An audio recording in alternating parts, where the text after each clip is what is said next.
Welcome to another episode of Sneaks, Rhymes, and Life. I am your host, Lionel McDonald. There's been a lot of things obviously going on with the pandemic, and I really feel obviously because of everything that happened last year, some of the things, particularly in hip hop, and it is Hip Hop Appreciation Month, as I mentioned on my previous episode, that some albums just didn't get the love that they should have gotten last year because it was like a significant anniversary.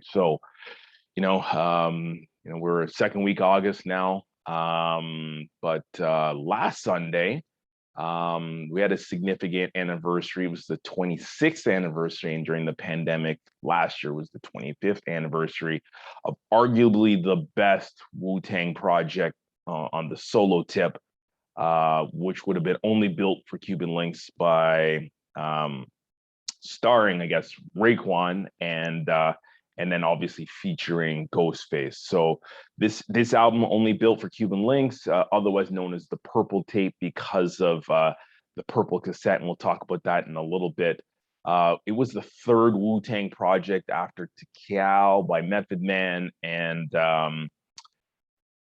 then obviously Old Dirty's Brooklyn Zoo project that had come out. So this had come out in the summer of '95, and I still remember to this day. I was college student at the time. Centennial College is where I was going, and spent a lot of time walking, spent a lot of time to and from school, hanging out in between classes.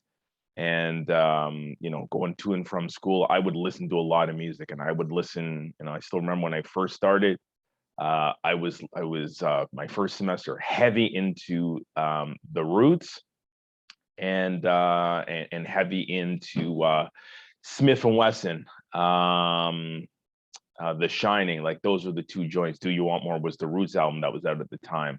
But second semester was definitely dictated by two albums, and one clearly, obviously, Nas and Biggie and some of the other stuff was out, but definitely that summer was really for me just two albums, and one would have been the infamous by Mobb Deep, and the second would be for Only Built for Cuban Links by Raekwon, also featuring Ghostface Killah. So you can really feel with this album that it almost has a cinematic or a film-like feel to it, and I think that's really what they were going for.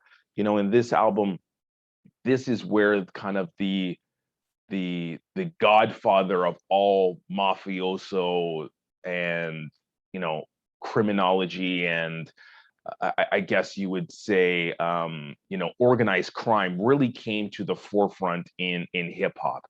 There's many other albums that kind of follow suit or have given credit to what Ray and Ghost came up with, what was Life After Death. Jay-Z definitely has talked about it numerous times.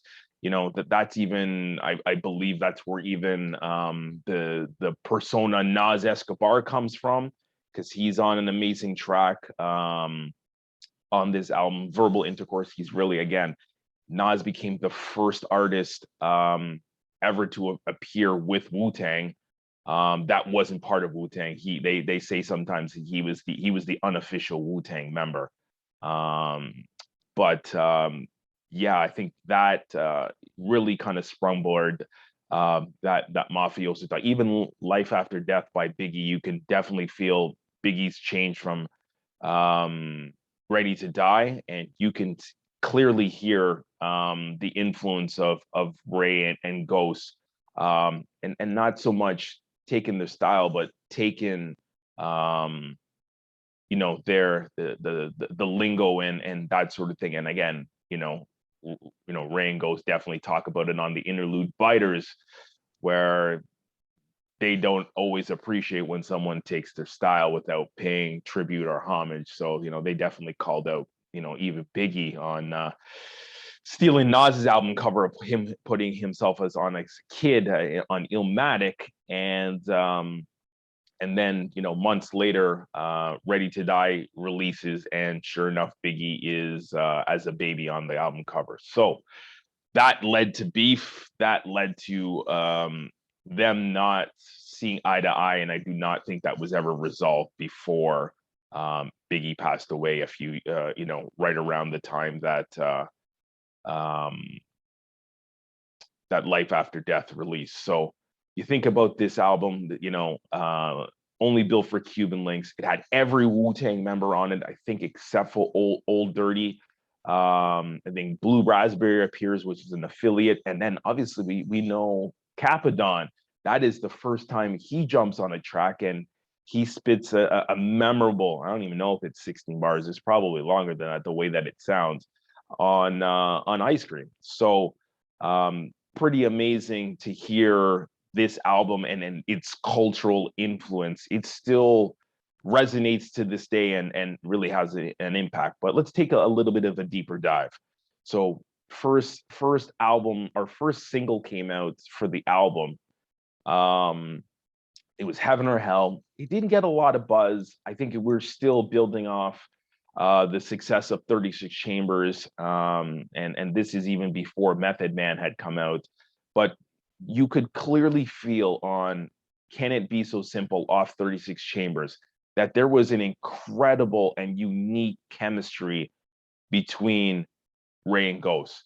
I don't know. I wouldn't say that like they felt like BFFs. They felt more like brothers, almost like twins. They like literally played off one another like we were hearing some of the best duos we've ever heard on the mic, whether it's Outkast or EPMD, or they're Nice and Smooth. Like they just seem like they fit together. Like they could have left Wu-Tang and that could have been their career, is just being duos. Like we see it now with over the many years, Red and Meth and so many other guys that are great duos together.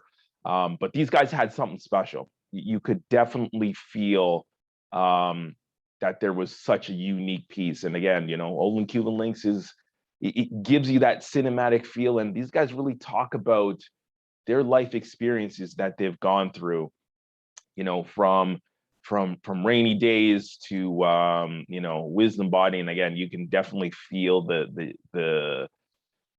they come up with their own slang. Like this, that's why they feel like almost a little different than everybody else in Wu. They kind of like their own Wu segment, and it's just super unique, but charismatic and so well connected together. So, again, they talk about their life experiences, from the struggles, they talk about it on the very first Strive for Perfection, that's just the interlude that don't know if this is going to work. They got a little, put on from Wu, but they're going to take their money and make a run at putting their mark on this hip hop game. And sure enough, in the 68 or 69 minutes, I definitely think that this album is a timeless album. It's one of the greatest Wu projects, and arguably comparable to 36 Chambers, but on the solo tip, it is right there between that and Liquid Swords. I think there's definitely a divided camp. Either you think clearly Liquid Swords is better, or you clearly think that Cuban Links. And again, I'm talking about this album. I'm sure I will talk about Liquid Swords around its anniversary, but I am a ride or die Purple Tape kind of guy. So I think when you hear Raekwon, particularly as an artist, as again, he is the star of the show and the star of this movie, you can definitely feel his combination of 5% Nation influence along with a whole bunch of street slang. Lyrically, if you think about Ray from 36 Chambers to Only Built from Cuban Links, he definitely has told us, publicly that, Rakim and Slick Rick are huge influences. So I think that's where the storyteller piece comes in. And again, I clearly would put a stamp and put my flag in the ground that Ray is the best storyteller of anyone that's part of Wu-Tang. But we're taking that piece, but then Ray totally elevated his game. And Ghostface even talks about it, that Ray got on the next one and truly changed his style a little bit, changed his rhyme scheme, differently than 36 Chambers, and really is one of the Wu-Tang members that truly elevated to a whole new level when he came out on as a solo artist, obviously featuring Ghostface. And Ghost was really trying to keep up, really trying to learn from Ray, really trying to understand that there is something unique about this cat, and I need to get on mine and do my thing. So I think that, you can clearly see, the influence of now Cool G Rap, and you could say if this was the Juice Crew, clearly Raekwon is the Cool G Rap of Wu-Tang. So combinating of all of these styles, you can clearly hear how Ray takes his game to a whole nother level. You can hear all of within this album, there's a ton of influence. So, Wu-Tang obviously heavily influenced by the martial arts and obviously many of the Wu-Tang style and movies. But there's tons of, I guess I would say, snippets or samples from John Woo's album, The Killer. And if you're not a John Woo fan, you definitely should go back and check out some of his movies. It was really bringing kind of the martial arts game after Bruce Lee, really bringing martial arts and action films to the United States, but on a totally different tip than what they were doing, different than, Rambo or, some of the other movies that have been out there. So I think then, we really think about, some of these tracks. There's 4 singles that are on this album. So again, I mentioned Heaven or Hell. Then shortly before the album released on August 1st, 1995, probably about a month before or so, Criminology came out with the B-side Glaciers of Ice. You definitely get a feel of that this album had something. It had something unique. These guys sounded different than they sounded on 36 Chambers. It didn't get a ton of buzz. It wasn't really a huge commercial smash, but it was a Wu album, and Wu was like the hottest thing in the game. So it definitely was getting love in the streets, and whether you're in your car or in a hip hop club, they were definitely playing a little Glaciers of Ice because of the production. We'll get into RZA in a second. But Criminology, again, both songs are incredible, but the album truly exploded, probably shortly after 6 weeks after its release, because their best single and maybe the best song were on the same release single. So Ice Cream, which obviously featured Method Man as well, and Kappa, but on the B-side is the, call it the gold standard of any Wu-Tang single that's ever been released, and that is Incarcerated Scarfaces. And funny story about Incarcerated Scarfaces, this track actually was going to be a GZA track, and then because of GZA's release and that we had only built for Cuban links, they had kind of their strategic plan that it was going to release first. It ended up getting dropped by GZA's album, and it became again, it became a track for Raekwon, and Raekwon does it on his own, totally goes in on it.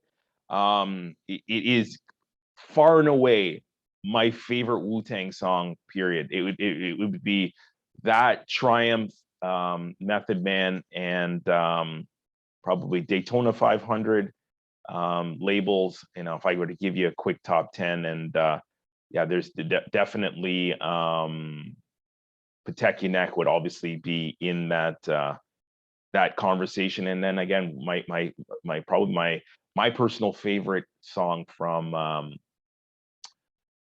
I guess you would, the second album, Wu-Tang Forever, is MGM, and that's because Ray and Ghost are on it, and they totally tear it up. Like you feel that you were in Vegas with them, and that's the chemistry that they have between them. But again, going back to Ice Cream, that's when they blew.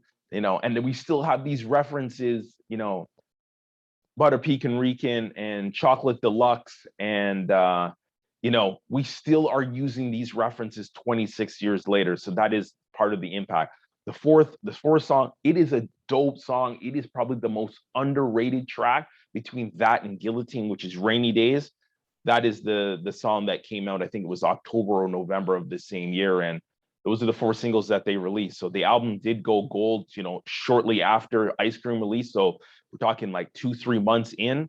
The album had gone gold, and then several years later, it had gone platinum, and then it's been certified platinum in recent years. But this is a monumental project that came out, obviously, um, from Wu-Tang, and truly appreciated. And then again, we talk about the influences. So there's the mafia or criminology or organized crime that kind of came to the scene. This is the first album that also talked about Cristal, and Cristal being a trend. And again, you know, it definitely shows up in so many other albums. Whether it's It Was Written, or it's Ready to Die, or it's Reasonable Doubt. Even, you know, Rick Ross referenced it. It's not a Mobb Deep thing, but you can definitely feel Mobb Deep's influence on the criminology style side. And then even, you know, AZ's Do or Die. It's all about that, and that's where it comes from. And again, you know, Nas being influenced by AZ and One and the Same, and how those two have connected as some great memorable songs. That you can see the trickle down effect from Ray and Ghost. And then I think the other real cool thing is that came from this album is obviously, call it the Wu Gambinos, or the nicknames for Wu-Tang, and how everyone's got a different name. You know, we go from, you know, Ghostface to Tony Starks to Iron Man. We got now Raekwon is Lou Diamonds. We got Maximilian, which is Jizza. We got Johnny Blaze, which is Method Man. You know, even one of my favorites, because they say it on they say it right before they start Wu Gambinos, is Master Kill, and they go Noodles, and yeah, that's Master Killer's nickname. So yeah, I think, you know, and now you see so many other artists, you know, whether it's a given nickname or it's a nickname that they've come up with. So many, like even Kendrick Lamar, K Dot, like, you know, he's almost as popular as K Dot he is Kendrick Lamar. So that has definitely been an influence on the game, that everyone now has come up with a nickname. Even, you know, again, I mentioned earlier, Nas Escobar. That's because of his Wu-Tang affiliation. I'm sure in the session for Verbal Intercourse, that's where it comes from. So, you know, when I look at this album as a whole, and like, again, I totally get stuck every single time. I can run Knowledge God, Criminology, Incarcerated Scarfaces, Rainy Days, Guillotine, and Can It Be So Simple? Those, call it 6 songs in a row, are arguably as good as any 6 songs you will find in a row on any album. And then you kind of go into obviously Glaciers of Ice, you know, and then, you know, Verbal Intercourse is totally incredible, like the beat, but then Nas just takes us on another level on that. And then, you know, Spot Rushers is absolutely an interlude, but you hear a song that's in the background. I remember I ended up searching for years trying to figure out what is that song. I think it was like actually a liquor commercial that they had done and created that beat for way back in I guess in the 90s, and that's where Spot Rushers actually came from. So pretty cool. And then obviously you got you know, Ice Cream and Wu Gambinos, and then Heaven or Hell, you know, to kind of round out the album. But yeah, that is the album. We know that they created a sequel. They announced it, but then it took years after that for, Only Built for Cuban Links good. And although it had some highlights, it never had the staying power of what Cuban Links #1 had. So that is the album. Critically acclaimed. It is one of the best hip hop albums. And personally, I think I've told you all my top 5. Whether you look at, and I won't give it in an order, but Illmatic, um, it would be obviously Only Built for Cuban Links, Midnight Marauders, and Low End Theory, and then rounding out the 5 would be the infamous, obviously, Paid in Full, and some of the other amazing albums would also be part of my top 10. But that album, Only Built for Cuban Links, is cemented definitely in the top 5 for forever, and I continuously listen to it on a regular basis. So that's Only Built for Cuban Links. Salute to Ray and Ghost. Still have given us one of the most memorable verses we've heard to date.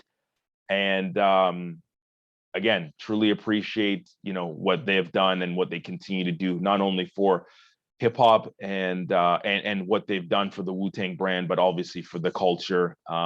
You can't ignore, Raekwon's love for sneakers. Like, he is the sneakerhead of the Wu-Tang, and he goes into it on his second album. He has a track actually called Sneakers, and when I do my I do another episode and I talk about hip hop and sneakers, you will definitely hear and sense some of the great songs, and that is definitely one of them when we talk about sneakers. And he is a sneakerhead of all brands. And then obviously, you clearly can feel the influence of Ghostface on so many different things. You feel them, what they had done on verses, and that is, for me, top 5, top 3 verses that we have ever seen. And I know the world is still buzzing on what Jada almost single-handedly did to Dipset, but that's on a previous episode, and that's additional conversation. So thanks everyone for listening, hearing my love for the Wu, and Only Built for Cuban Links. It's my favorite Wu project, and the one I continuously listen to the most. Again, it was a time and place, going to school and spending literally 40 minutes walking to and from school. I could take in a lot of albums uninterrupted, and this one got heavy run back in those days. So thanks for listening. Appreciate all of you, and till the next one. Peace.